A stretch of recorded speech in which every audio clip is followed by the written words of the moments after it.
Studio Surat Gujarat. रहे जिंदगी तोहरे ही नाम ये सनम, मिलल कई सन प्यार के नाम ये सनम। रहे जिंदगी तोहरे ही नाम ये सनम, मिलल कई सन प्यार के नाम ये सनम।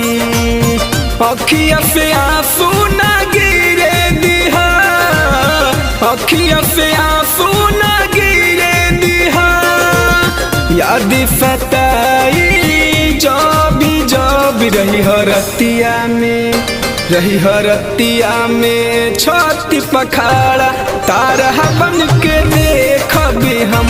रही हरतिया में छाती पखाड़ा तारा बन के देखबे हम।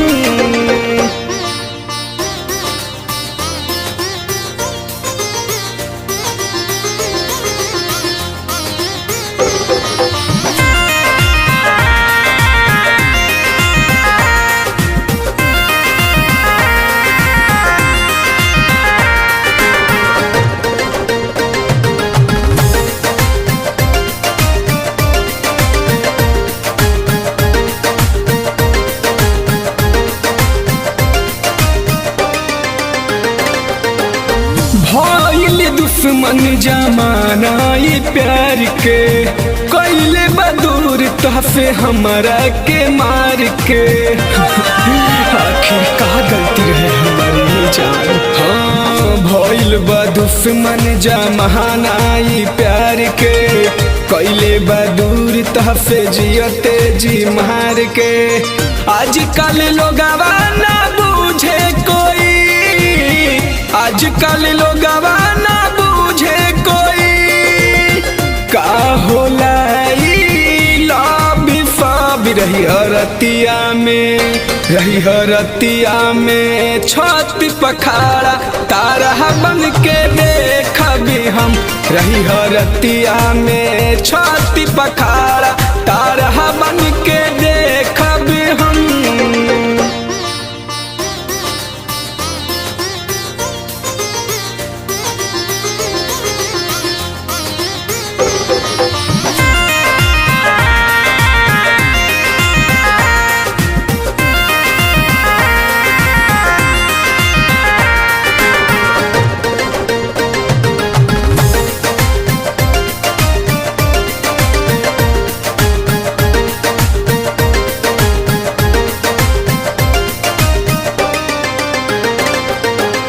मौत के हमरा ना दोष दिहा केहू के, नाही त दोषी बना दिलोग तेहू के। हाँ हमरा मौत के ना दोष दिहा केहू के, नाही त लोग दी बनाई दोषी तेहू के। वादा कर प्यार हमसे करबुए जान, वादा कर प्यार हमसे करबुए जान। सपना में आई जब रही हरतिया में, रही हरतिया में छाती पखाड़ा तारा बन के देखबे हम। रही हरतिया में छाती पखाड़ा